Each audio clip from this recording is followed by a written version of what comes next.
Good afternoon, everyone. This is the Vermont House Committee on Commerce and Economic Development. It is Tuesday, May 27th, 2025 at 2 in the afternoon. So we're here to have more conversations on H 512, kind of tee that up for next year. And we have the Attorney General's office. We have Chris Curtis with us from the Consumer Assistance Program to chat with us about issues that they're seeing around. If there's a possibility of doing something that could be meaningful. So Chris, thanks for joining us this afternoon. Thank you, Mr. Chair, members of the committee. For the record, my name is Christopher Curtis. I'm an Assistant Attorney General. I'm the Director of the AGO's Consumer Assistance Program. And just by way of big picture background, I don't think I've gotten to visit with you yet this year on the CAP program itself. So for those of you that I maybe haven't met before, haven't had the privilege of being in committee with, just wanted to give you some background. I did bring a copy of our 2024 annual report. So you can have a copy of that. I'm going to pass those around, or I can share those, leave those with your committee assistant at the end. It's also available online. But just so you have a little bit of context for sort of who I am and the work that we do at CAP, this is the place in state government where we get 8,000 to 12,000 calls for help every year. We have a team of 5 laypersons. I'm the staff attorney who works on larger issues, either impact matters or looking at potential investigation or enforcement actions. I do a fair amount of the mediation work myself on complex matters or where the parties might have counsel. But it's a ton of calls, and it can be anything from just get me to the right agency. I don't know who to call or who to talk to, or it's I have a dispute with a local business. Can you help me work it out? To potentially actual unfair or deceptive trade practices that might require actual AGO intervention. So it's a wide range of matters. Every day is a new adventure. And we do our very best to help your constituents. So one of the pitches I want to make to you all today is if you're getting calls from people in your towns and communities saying, help, we got to work something out, there's something's gone terribly wrong here, send them to us. We have an 800 number. We have real staff that will pick up the phone and actually answer their calls and their questions. And if we can't help, we'll get them to the right place. Couple of the things that General Clark has tasked me with doing over the last couple of years was creating greater efficiency in the program and more transparency in the program. So in the first year alone, we went from a program that, in a busy year, we might return $400,000 or $500,000 to Vermonters through mediation work or getting people refunds for money that they paid. The first year alone, we did 1.89 million in recoveries and savings to Vermonters. And this past year, I'm pleased to report we just surpassed $2 million in recoveries for the first time ever. So it's really exciting. We've come up with some ways to do more on the actual mediation side where there are actors we can actually get a hold of and try to work things out and focus our energy and time there. We do a ton of work on scam prevention and education. We have a dedicated staff person whose job it is to go to community groups and meet with people in person, present to AARP groups and things like that. But one of the things I learned in doing this work is roughly half the calls we get really were scam reports. And a lot of those weren't even scam with actual monetary loss. They were just worried. Is it a scam? Should I take that phone call? Should I click on the link? It's like, no, don't do those things. So we're doing a lot more to get upstream and educate people about what that does. And we've really automated that function using our students and our telephone system. Since we're on the phone all day, a lot of calls just go to voicemail. And we're now telling people on the voicemail, if this is a scam report and you didn't lose money, tell us the information, we'll get it to federal law enforcement authorities, or we'll work on it if it's a bigger issue, send out a scam, alert, things like that. But if you didn't lose money, don't expect a call back on this because we're busy mediating real matters where people actually lost money, right? So trying to get upstream and let people know that in advance has done a lot to free up our staff to actually work on those matters where we can put cash back in pocket. So just some little changes like that have allowed us to be much more efficient. with our time, and we're seeing the results, which is really, really exciting. So we're happy to be a place in state government where people can turn to for help. So I'll send these around so you all can take a look at those. I don't know if you want to, I know you don't usually do paper these days, but I thought, well, sometimes a party favor is like a nice thing, especially when you're celebrating the end of the session. And I know these are small too. I had to save paper and print them out a little smaller, but like I said, you can find the online version. And one other thing I want to note for you is that this is a collaborative partnership with the University of Vermont. So for 45 years now, we have our main office on the UVM campus or just off the UVM campus. And we actually do a class for students on consumer protection, and they get the benefit of job training, actual on-hands work taking calls from consumers, helping us triage those, getting them entered into our computer system so we can track them and follow up with people and respond. But it is a great program, and these students are fabulous, and they take the work seriously. They're learning, and they come out. You would be amazed at how many people end up coming back for a second year of it because they loved it so much, or they can put it on a resume, maybe helps them get their foot in the door for a job down the road. But they get real training, and that's a really, really exciting thing to be a part of. So they're a big part of this. They do projects, and they do reports and all kinds of things. They write blog posts for us. So it's a really exciting, energetic place to be. So with that said, I know we're here today to talk about H512, which is a short form bill on the topic of ticket resellers and questions that may arise in that context. So first and most important thing for you all to know is ticket reselling is a legal activity in the state of Vermont. There's no law against it. Since 2019, I did a quick search, a quick canvas. It looks like we've had about 34 consumer reports of unfair or deceptive ticket reselling. And that could be anything from when the consumers say something was unfair, it may not necessarily be in a legal context, but it certainly feels unfair. So, you bought a ticket and then the pandemic happened and the venue was canceled. And there's a question about, were refunds going to be issued? Have they been issued? Are they not being issued? Was maybe the ticket reseller short of funds all of a sudden because their business dried up during COVID? There are all those kinds of questions. So we do our level best to get people their money back in those cases where we can. It could be an actual scam where they showed up at the venue with a paper ticket that they printed out, and now the barcode or the QR code isn't scanning, and the venue is saying, we didn't issue this ticket. This wasn't like you went to some website that has no connection to us and you took a chance, and like that was not a real thing. So we've heard those kinds of complaints before. That's a lot harder to get a hold of because if you're dealing with sort of an online purveyor of scams, they could be based really anywhere in the world. And so for our office to have any kind of resources or get any kind of response from a criminal actor like that that's just engaged in a fraud, very difficult to do. How are they paying for those tickets?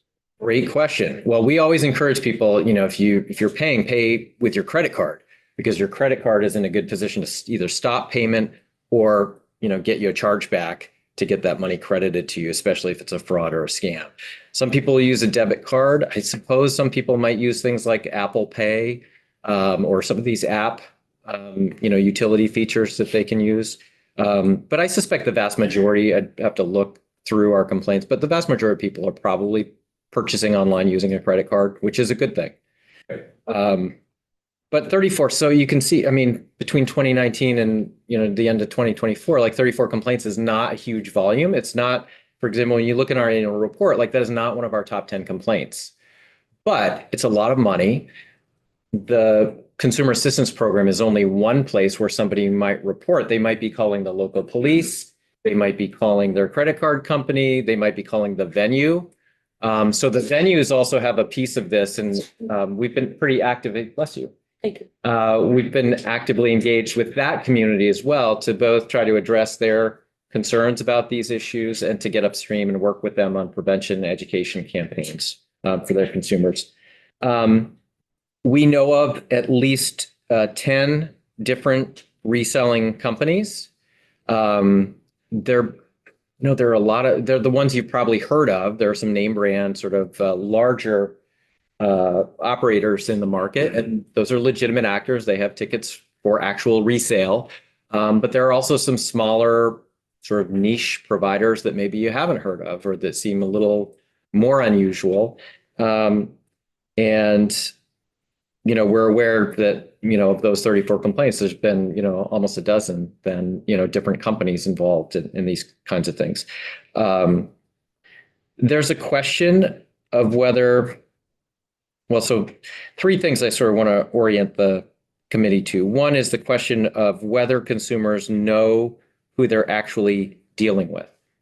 So if you call an 800 number that you found on the internet and somebody answers and says, box office, does the consumer understand that that box office is not actually connected to the venue where they may be going? That's a question. Now, is it unlawful on its face to do that if your name has box office in it and it's a longer name that's searchable on the website and then you're answering in a sort of a short form way?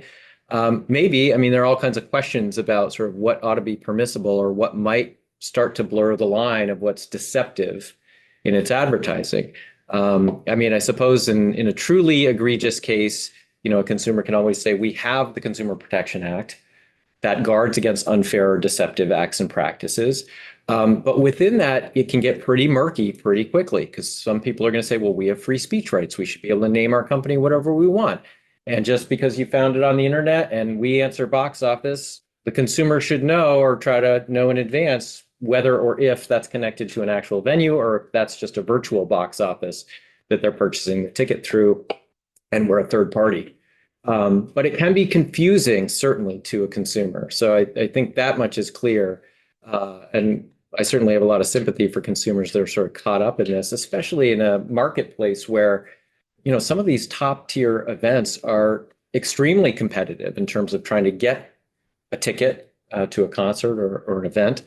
And so when you drive up demand and people are willing to pay more, you suddenly get into territory where all kinds of things could potentially go wrong. So we know that's out there. So the first question, though, is whether consumers really know who they're dealing with and can more be done to help make it more clear. So that's a question the committee might want to wrestle with. Online companies that are selling to Vermonters, are they required to register with the Secretary of State's office as a business that is doing business in Vermont? Yeah, so this is one of those areas where, theoretically, yes, you're supposed to sort of register with the Vermont Secretary of State as a business, or the administrative filing, right? Like, this is our business name and here's our agent for service and that kind of thing. But the truth is that, if you're an online platform, it doesn't make the transaction per se illegal. It's more of a ministerial act or potentially a ministerial failing. And I suppose there's a question of, the company, if they just have a platform that's out there, do they even know like who's making the purchase at a certain point? So presumably if they're out there for sale and, you would think if you're a national platform and you're taking money for tickets that you're reselling anywhere in the country at all kinds of different venues, you would hope that they would have taken the time to, if not incorporate, at least register in each of the states that they're operating or doing business with. But, it may be unlikely that all of these actors are. Certainly, obviously the fraudulent ones are not going to have registered. So, they're not looking for that. The other question for your committee to think about is what constitutes a reasonable charge. So upcharges can be certainly more than 2 times the actual, face value cost. And I think where consumers and venues might have some concerns are if there are pressure tactics being used that say things like almost sold out or about to sell out, like buy immediately. That's an inducement where I could imagine a company saying, well, that's a puffery. That's to get people excited about trying to get in on this before, potentially we could run out, right? But it does tend to create some urgency for the consumer to make a purchase. And again, if they don't quite know who they're dealing with and they maybe believe they're buying it from the venue, we've heard from some venues, for example, that we still had tickets available on hand and the ticket price is like less than half of what these consumers were being charged. And they were so disappointed to show up for the event or the show only to learn that they paid 2 or 3 times as much as the face value of the ticket was actually worth. So that's frustrating. That's a hardship for consumers when every dollar counts and you're trying to make a special evening or whatever it might be. And I think it's frustrating for the venues because they feel like we could have accommodated more people and done it direct to consumer.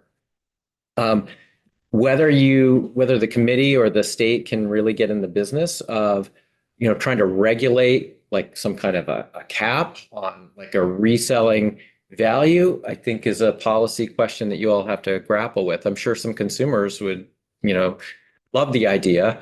And maybe even venues too. I don't know, you'd want to get testimony from the venues about that. I think the ticket resellers would say, we're doing a service. We're accumulating certain tickets for resale, and if they're harder to find, we're going to make them accessible sort of no matter what.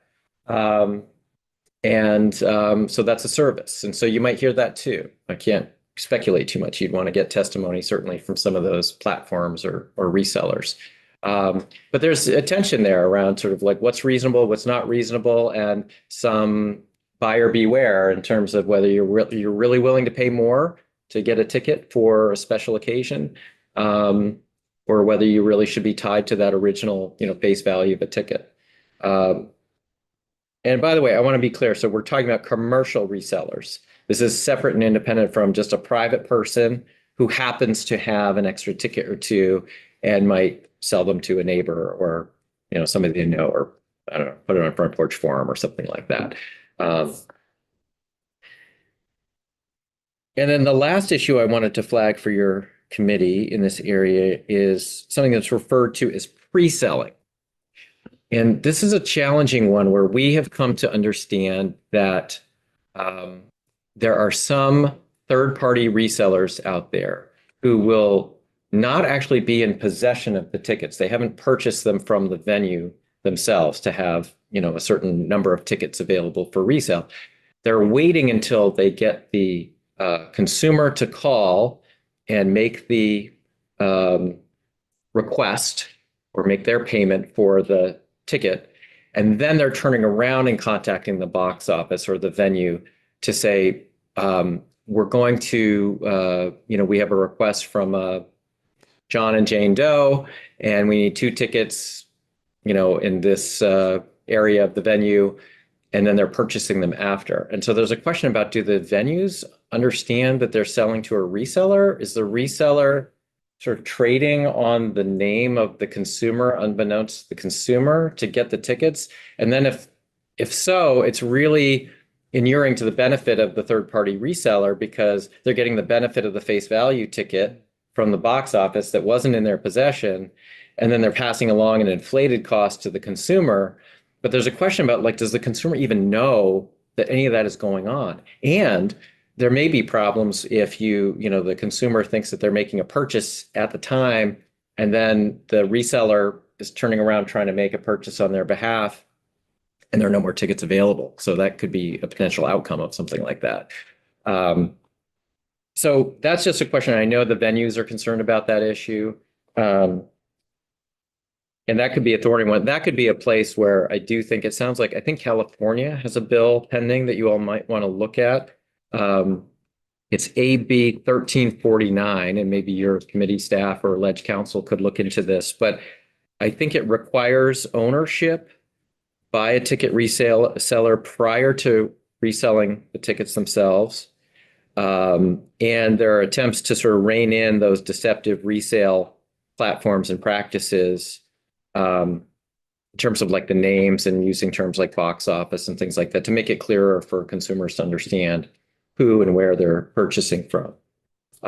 So there is some proposed legislation out there. I know some other states have also acted. Vermont, of course, has a law already on the books that's supposed to prevent automated purchases of mass quantities of tickets, like using computer bots to sort of go online and purchase up huge quantities of tickets before a consumer can really get in there and get their own tickets, right? So that's where, it takes you some time to type in the information and the keys and reserve your spot. But if you have a bot doing it, they could just be buying, hundreds of tickets for a popular show or concert. And so we have a law in place that's supposed to stop that from happening. I think a challenge with a law like that, however, is that consumers don't really know and the venues don't really know. And so we're not getting reports of that to our office saying, oh, here's an operator that's using bots. And so there's a clear violation. Because that's usually how, the AG's office becomes aware of consumer issues when we start getting all kinds of complaints from consumers. So in the absence of that, it can be really hard to sort of square that enforcement side with a law like that, where there's sort of no actual back-end knowledge of who's making the purchases. Yes. Is there also a question about location, right? Like if that's not happening in Vermont, does the Vermont law apply?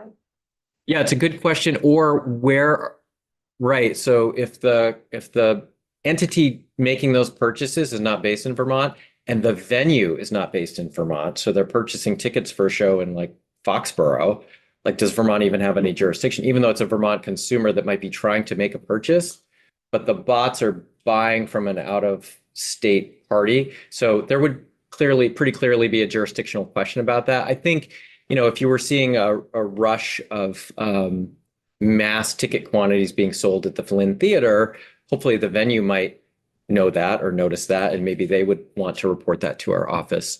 I don't know, frankly, if they have sort of back-end data collectors who can sort of look and monitor for that kind of volume, those kinds. But also, we don't have a ton of seats in Vermont, so it might be a little different than the stadium where you're selling 10 or 20,000, tickets to an event. So those are all factors. We do have a law that's attempted to sort of move into this area in the past, and that was, I think a couple of decades ago, or 10 or 15 years ago, maybe that law came into force and effect. Lastly, I mentioned our students, and one of our wonderful CAP students working with our small business advocate, who's been working with venues on these kinds of issues. She worked with venues and with our SBA, Small Business Advocate, to come up with some posters. And so these might start popping up in venues like the Flynn Theater or the Paramount or others, trying to alert people to really check and be careful and know who you're buying from, because it may or may not be the venue that you think you're purchasing from. So trying to do more prevention and education, because the last thing the venues want is a ticket buyer to show up excited for a concert and then their ticket doesn't work because it wasn't a legitimate sale. It wasn't a real ticket. So we're trying to do more to protect consumers from those kinds of fraudulent transactions altogether. And then on the legitimate transactions, but the question of whether there might be some regulation to help the marketplace be a little more fair, a little more transparent, a little more helpful to consumers and to venues. That's really your domain in terms of what, if anything, might be done. Questions, Chris? Emma? So I guess on your end, what would a full-fledged enforcement package look like? That's a great question. I will say that, the Attorney General's office has a Consumer Protection Act. So if there's truly something unfair or deceptive happening in the marketplace, we already have enforcement authority and enforcement tools to pursue those. So, but in this area, I think typically in consumer legislation, the Commerce Committee and your sister committee in the Senate have often put in a cross-reference to the Consumer Protection Act. So you're creating a regulatory framework to say, well, these, here are the limitations, or here are the rules of the road for activity in a certain marketplace. And if you violate these, not only is it a violation of the statute, but it's a violation of the Consumer Protection Act. And so that brings in all of our enforcement powers and the penalty provisions, which are serious, especially in a matter like this. It's up to $10,000 per violation. So in a situation where you might have multiple scores or hundreds of violations, that penalty can get very large, very quick. So the short answer is I don't know the answer to your question. It would depend on sort of what you're putting into the legislation in terms of a regulatory framework. So if, for example, you wanted to include something that says ownership is required before reselling a ticket, which is what the California legislation does. If they're not doing that, if a third-party reseller is not doing that, and that's a violation of the Consumer Protection Act, and we get a report of that happening from the consumer or from the venue, then we have subpoena authority. We can find out, did this in fact happen? If so, how many times has that happened? How many Vermonters has this? And so pretty quickly you can get to the bottom of a matter involving a commercial actor. In the absence of that, I think they would say, well, there's no law against this. So we're entitled to, whether we purchase before or purchase after, it's a legitimate practice. We're securing the tickets at the end of the day for the consumer. Presumably, if in the instance I mentioned earlier where, they attempt to make a purchase and the venue's already sold out, they'd be refunding the consumer. If they didn't do that, that would be unfair or deceptive, I would posit. So, the enforcement powers are really the same as what would be already existing in the Consumer Protection Act. But your outline of where there might be violations would be that regulatory framework of what's permissible or impermissible.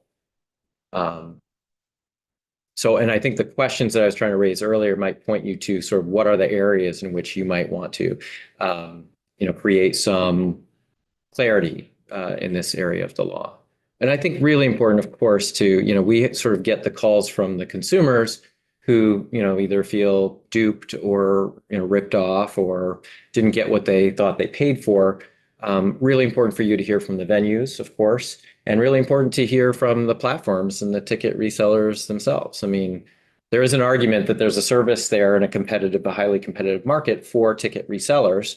And that is a lawful activity. So I don't think it's necessarily a question of saying like that has to, I suppose you could say that has to stop, but I'm not sure other states have gone that far. So really, it's just a question of, how do you right size if you're balancing the concerns from consumers and venues?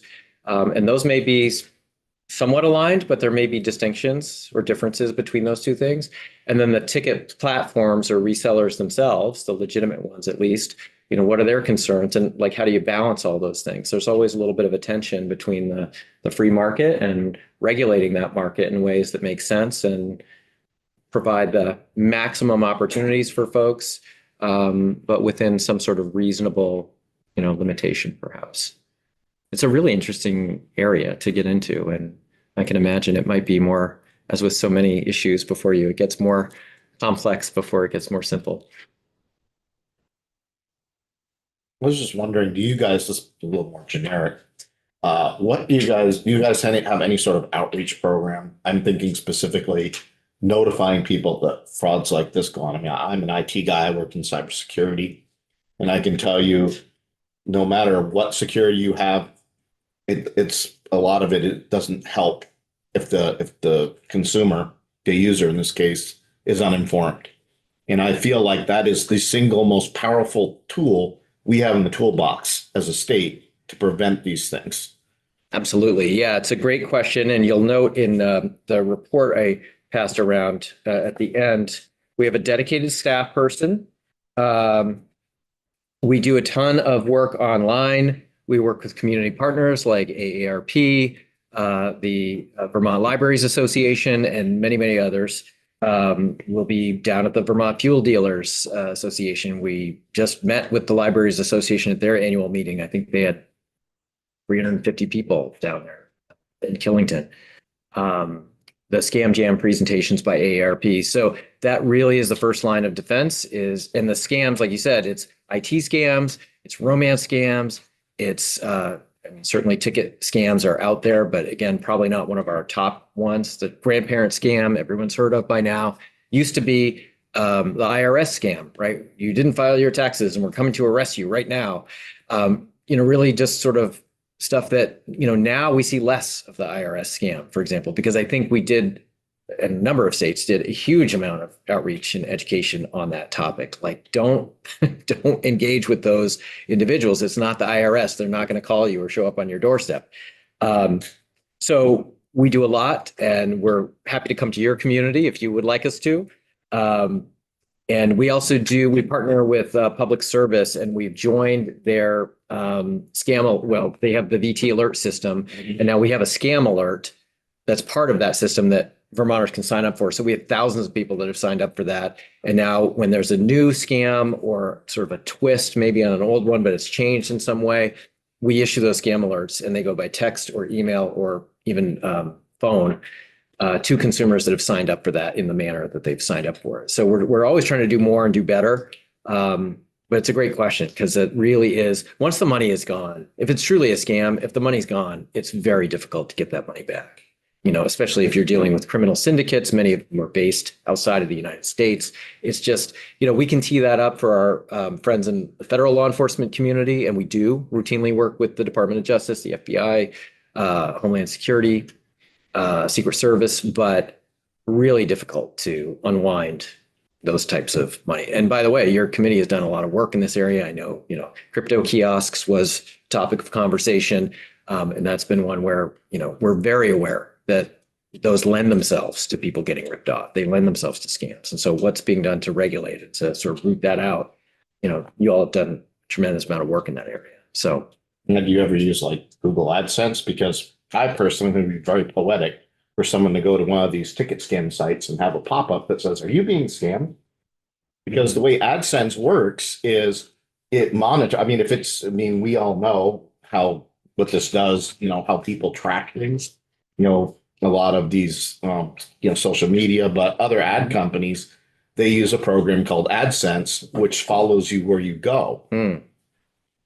And it tries to predict what you're looking for and then gives you pop-ups. And it doesn't cost that much to be part of AdSense. And to me, it would make, you know, if you had a some sort of an ad on being like fraudulent ticket sales, that could very likely pop up when someone goes to a fraudulent ticket site. Well, it's a really interesting idea. I don't know that we've ever contemplated that. And I suppose there could be, you know, questions or concerns about using cookies or trackers as a state agency to pop up things on people's computers. So, but I know it's a pay for service that people use. So I don't know if that would be an appropriate place for state government to intervene or not, but that's a question outside my lane. But it's an interesting suggestion. I made a note of it because maybe that's a place in the future that folks could look to. I just don't know enough about that.